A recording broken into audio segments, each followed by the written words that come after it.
Hello friend, in previous lecture we have seen numericals on Buckingham Pi theorem. Today we will continue this. We will see some more numericals on Buckingham Pi theorem as it is very important part of this chapter. Okay, so next numerical is the pressure difference delta P in a pipe of diameter D and length L due to turbulent flow depends on velocity v, viscosity mu, density rho and roughness k. Using Buckingham Pi theorem, obtain an expression for delta P. Clear? So numerical में दिया है जो pressure difference है वो किसके ऊपर depend है?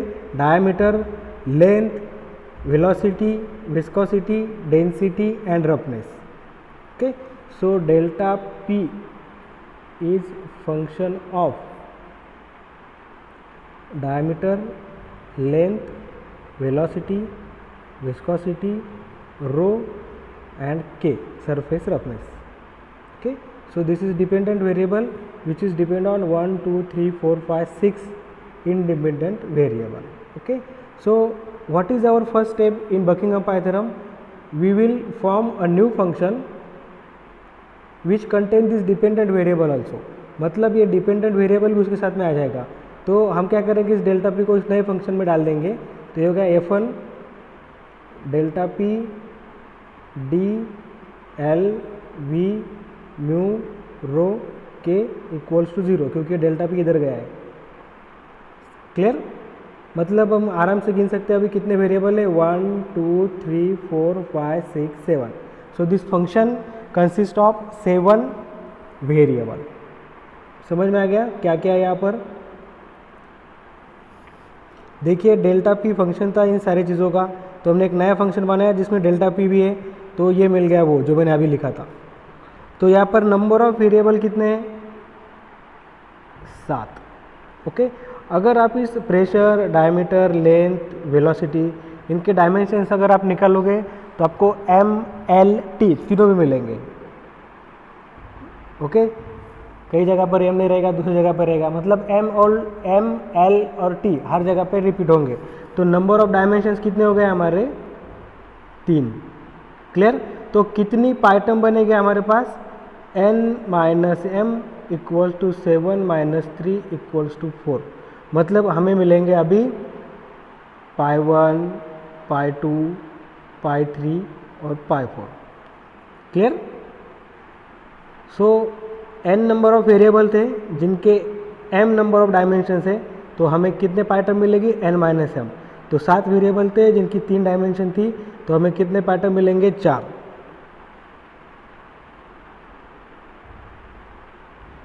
जो यहाँ पर लिखा है. ओके, तो ये जो हमारा नया फंक्शन रहेगा अभी, ये किसके इक्विवेलेंट रहेगा? जो हमें नए पैटर्न मिलेंगे पाई 1, पाई 2, पाई 3 और पाई 4, क्योंकि ये चारों टर्म इन्हीं 7 टर्म से बनने वाले, इसीलिए ये फंक्शन और ये वाला फंक्शन मतलब ये जो नया बनेगा उसे मिलर रहेगा. क्लियर? तो अब देखो हमारे पास 4 पाई टर्म है. पाई टर्म कैसे निकालते हैं हम? पाई कितने number of pi term? n minus 1. Okay, और हर पाई टर्म में कितने वेरिएबल रहते हैं? याद रखिए m प्लस 1.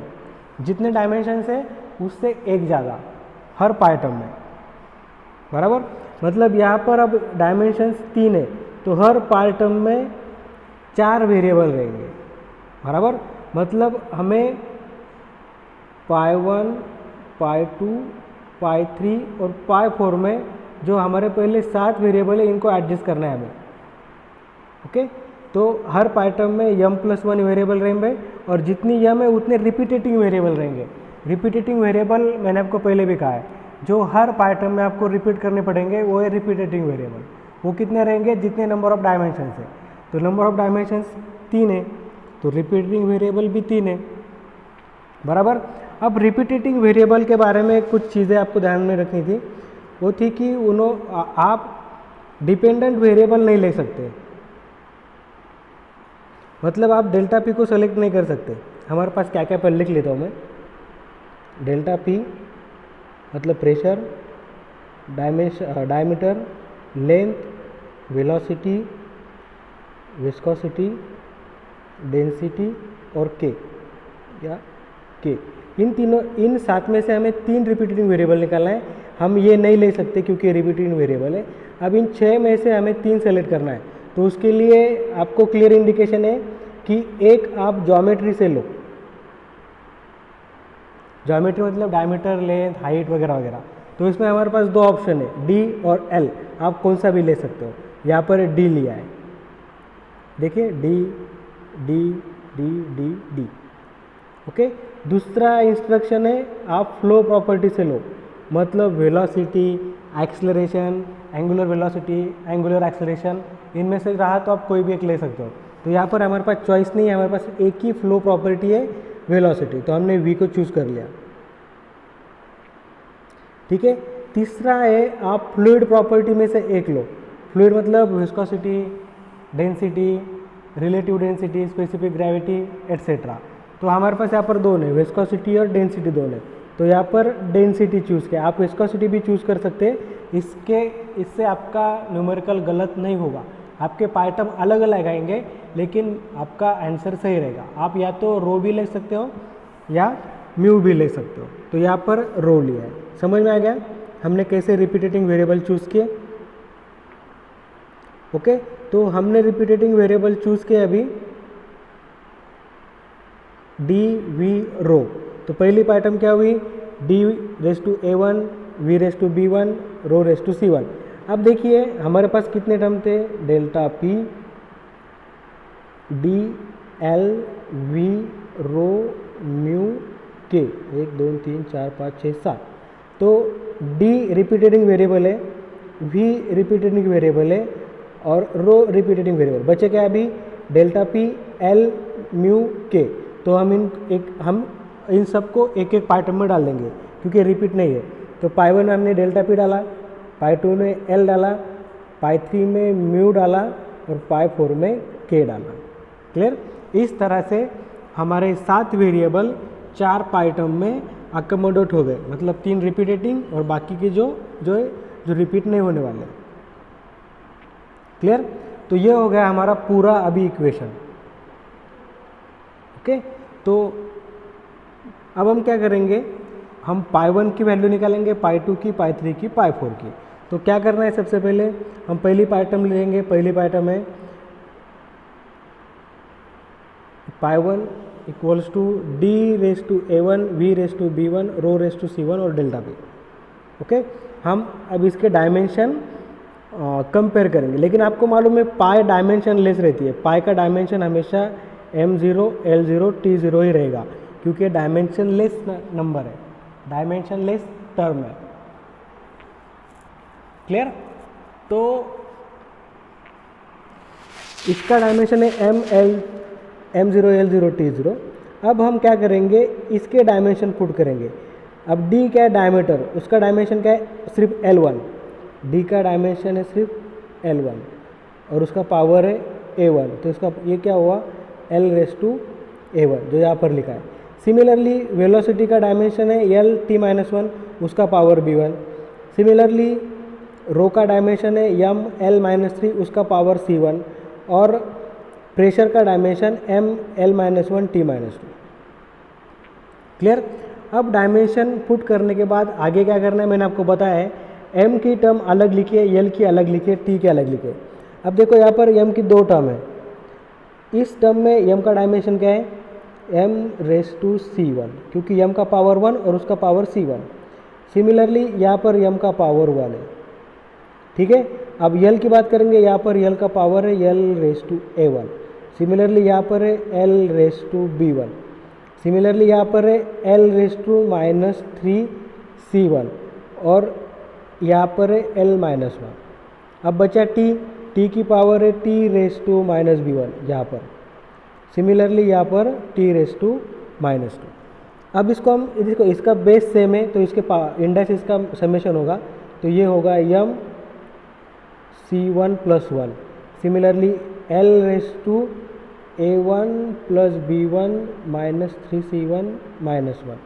और टाइम का होगा L minus B1 minus 2। Okay, तो ये हो गया m के पावर, ये हो गया L के पावर, ये हो गया t के पावर। इसको हम इधर के m के पावर के साथ कंपेयर करेंगे, जो ऑब्वियस जीरो है, इसको भी जीरो के साथ, क्योंकि इधर भी लेंथ का डायमेंशन जीरो है, और इसको भी t के डायमेंशन के साथ।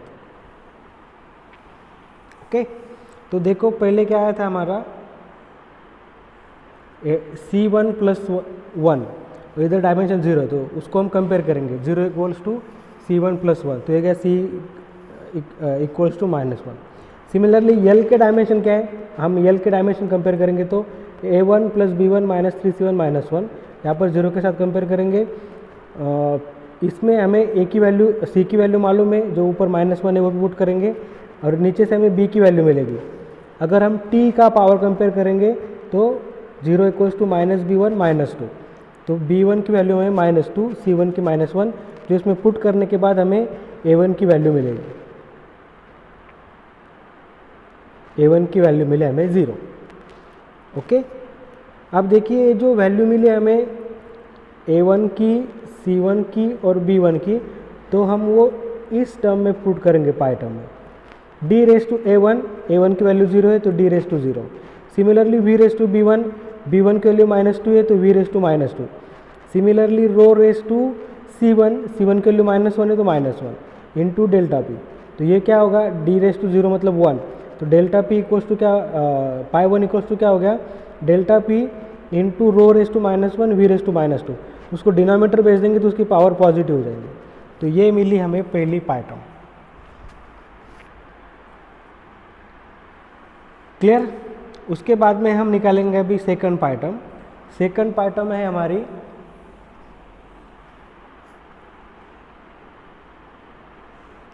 ये वाली, तो सेम है, हम जो भी टर्म है d raise to A2, v raise to B2, rho raise to C2 into L, इनके डायमेंशंस हमने पुट कर दिए। d का डायमेंशंस पुट किया यहाँ पर, v का डायमेंशंस पुट किया, रो का डायमेंशंस पुट किया और L का डायमेंशन पुट किया। इसके पावर को हम कंपेयर करेंगे, m के पावर को कंपेयर किया, यहाँ पर m सिर्फ एक ही बार है तो C2 इक्वल्स टू 0। यहाँ पर आपको यहाँ पर क्या करना है, m L t, तो पूरे m के पावर यहाँ पर आपको लिखने हैं, पूरे L के यहाँ पर, पूरे t यहाँ पर, और बाद में आप कंपेयर करो तो आपको समझ में आएगा ये। तो L के पावर इधर कितना है, L के पावर ये इतने, और इधर L का पावर कितना है 0, तो 0 के साथ में कंपेयर किया तो आपको मिलेगा ये इक्वेशन। सिमिलरली आप टाइम, ये जो पूरे टाइम के पावर है उसको इधर के टाइम के साथ कंपेयर करो, 0 इधर है माइनस B2, तो हमें मिलेगा, हमें A2 B2 और C2 की वैल्यू मिलेगी, C2 की वैल्यू 0, B2 की वैल्यू 1, B2 की 0। तो हम क्या करेंगे, ये जो वैल्यू आती है A2 B2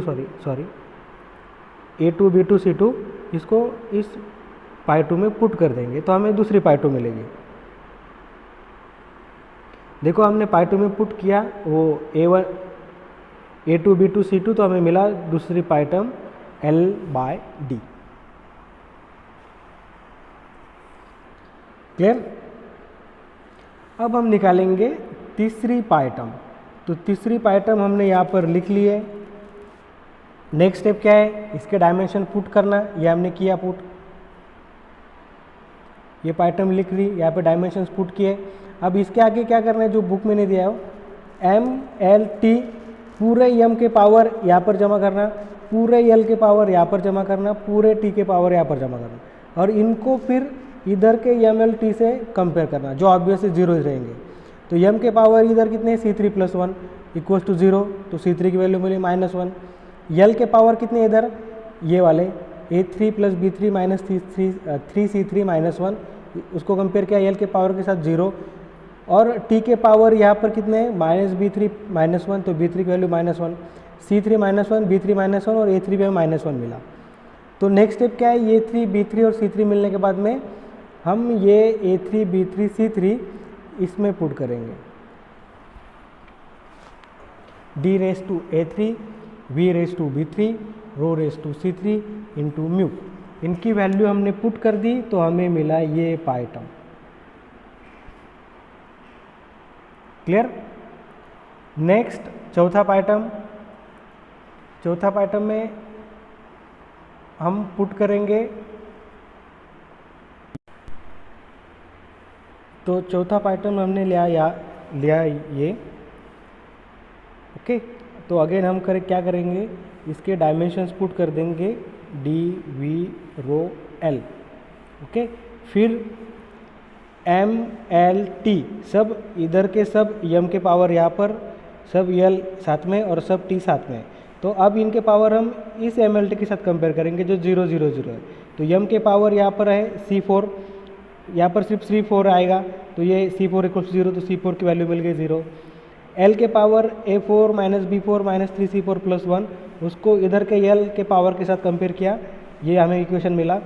इधर टी के पावर थे -B4, जो इधर के पावर के साथ कंपेयर किया, तो B4 की वैल्यू 0। B4 और C4 की वैल्यू इसमें पुट करेंगे तो हमें A4 की वैल्यू मिलेंगी -1। तो अब हम क्या करेंगे, A4 B4 C4 की वैल्यू इस पाइटर्म में पुट करेंगे तो हमें मिलेगा ये पाइटर्म। क्लियर? तो इस तरह से हमें पहले इसमें मिला पहला पाइटर्म, दूसरे इसमें मिला, दूसरे पाइटर्म से मिला दूसरा पाइटर्म, तीसरे पाइटर्म में वैल्यू पुट करने से मिला तीसरा पाइटर्म, और ये चौथा वाला। क्लियर? तो अब हम π1 π2 π3 की वैल्यू हमारे इक्वेशन में लिख देंगे, जो आती है ये वाली, जो हमारा नया फंक्शन बना था π1 π2 π3 और π4। तो π1 के लिए π2 π3 π4। ओके, हमें डेल्टा पी के लिए एक्सप्रेशन चाहिए, तो हम ये डेल्टा पी वाली टर्म बाहर निकाल देंगे। जो नया फंक्शन, अब ये बाहर आने से ये जो f1 वाला फंक्शन वो चेंज हो जाएगा, तो एक नया फंक्शन मिलेगा जिसमें तीनों रहेंगे। ओके, अब और थोड़ा सा सिंप्लीफिकेशन करने के बाद हमें या आप यहाँ तक भी छोड़ दिया, अगर आपको पूछा नहीं है कि डेल्टा पी ये प्रूव करो, तो यहाँ तक भी छोड़ दिया तो आपका आंसर आ जाएगा। क्लियर? तो ये था न्यूमेरिकल ऑन